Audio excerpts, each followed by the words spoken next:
But with international ball in mind, we move on to long ball number 2 here on Wednesday, March 26th.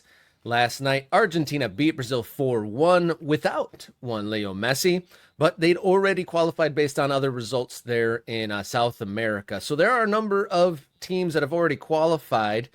Brazil, they're in fourth in South America, 10 points behind table topping Argentina, still in the run for it. But so far, teams that have qualified for World Cup 2026 hosts USA, Mexico, Canada, and then now we've learned Japan is in there, New Zealand is in there, Argentina is in there, and interestingly enough, Iran is in there. So Iran, coming to North America next year.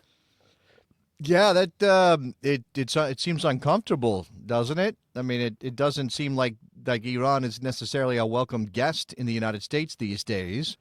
And I will bring in something that that James Knowlton posted to social media. You can follow him. This is his Blue Sky account. He writes for a number of places on world football.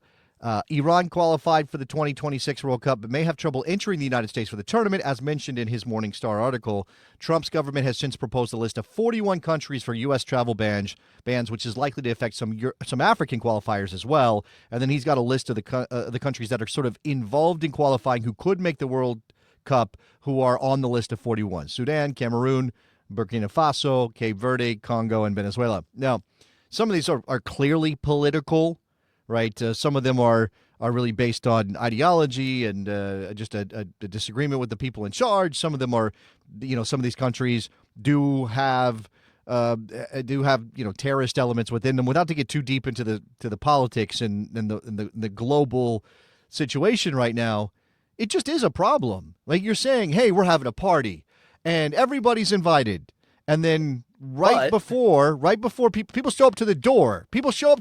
They're like, everybody's invited. People show up to the door, and you're like, yeah, actually, no, you can't come in. How far did you come? Oh, you traveled thousands of. No, you're not allowed to come in. I'm sorry, you have to go back. And it's not just the teams, right? Obviously, James is pointing out Iran would have trouble traveling if this ban is in place because it would apply to all Iranians, regardless of whether they are players or not. And maybe Iran isn't the first country you think of in terms of traveling support to a World Cup, but lots of countries are going to travel.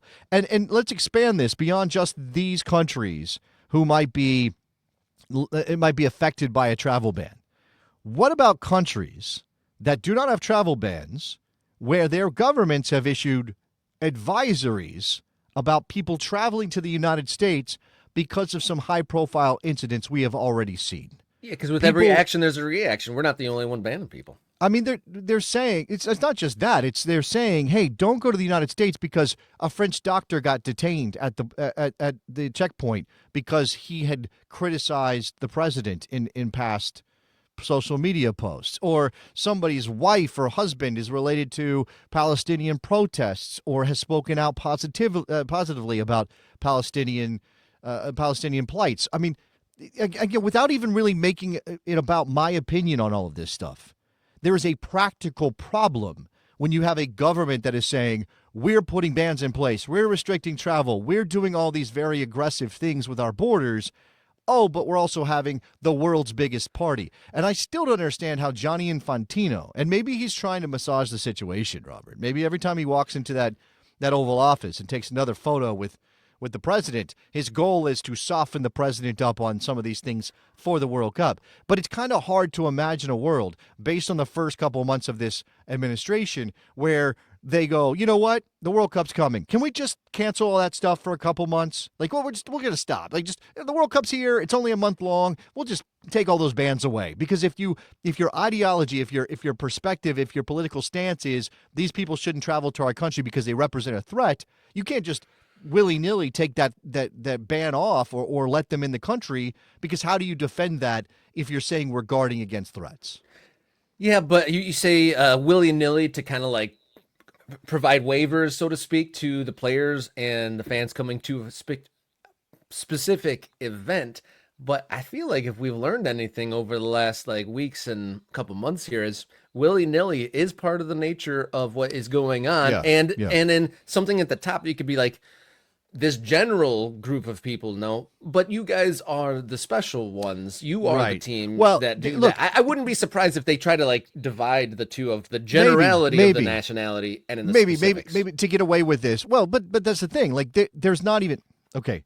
There's further things that are happening that are going to limit our ability as a country to vet the people who want to come into the United States for the World Cup. So Yep. even if you're not on the ban list, even if your country's not on the ban list, even if Processing you. none of that stuff, processing those people, vetting those people, going through the visa process is already impacted, right? So again, it feels like we're trying to have a giant party. We said everybody was invited, and I know that wasn't technically true, and there were always some limits on travel for certain people and from certain countries. But you have obviously raised that bar and created a much bigger wall for travel into the United States, and then we're going to say, well, this is an expression. Look how great this World Cup is. But there aren't that many fans traveling. It's not. Again, what's the point of doing this if you're not going to have the party that we all expect around the World Cup? It becomes like a private show for just Americans. And I don't know, as much as I love the diversity of our country and every team that's in that World Cup is likely to have some support, you also want the Dutch fans traveling across the country, or across the water. You also want the English fans to a point to show up. Sorry. Look, I Aussies can are hear great. the drums I mean, and the trumpets now. yeah, Aussies are great and all those things. I mean, there's certainly the Japanese having already qualified would love to see big support for that team as they arrive for the World Cup in 2026. There's a lot of things to figure out, and it's just you could sort of make the argument that this is all alarmist more than a year out, but this is when things have to start happening. Like, we're going to get to a point where the window is too short for all these things to be figured out.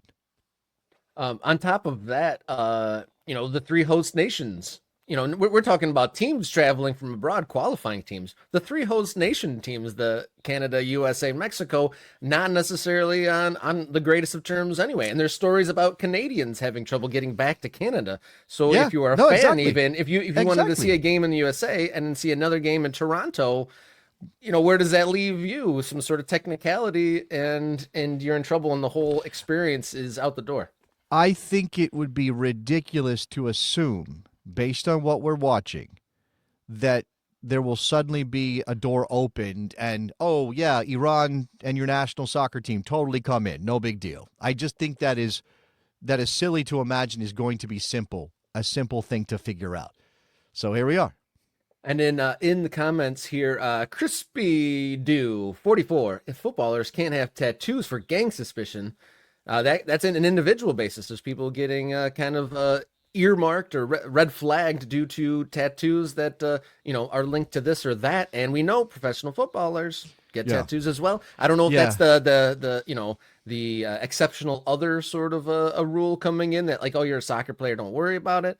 But that could also depend on where those individual players are coming from. But All that too. a whole All that nother, too. a whole And nother layer to add to that. And I don't know exactly who he's talking about here, but I'm going to, just for the sake of making a point, I'm going to assume this might be Cristiano Ronaldo because he seems to have avoided travel to the United States at every turn since a high-profile case in Nevada for something that happened a very long time ago. And without kind of diving into that and whether people are guilty or not, whatever, it does feel like maybe he has so and Ronaldo's still playing. He just helped Portugal get through in the Nations League in UEFA. He's 40 years old, but he doesn't show any signs of stopping. Is Portugal going to say, no, you can't come with us?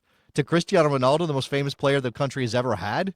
Man, this is not true if you eliminate the people who process the visas. They're Scott, already backed up. just There's saying. already a big delay, and a lot of the ticket availability won't come online until after the Club World Cup. So that window narrows even more so. If People buying tickets without visas is a scary proposition. Don't tell me that that's not a problem.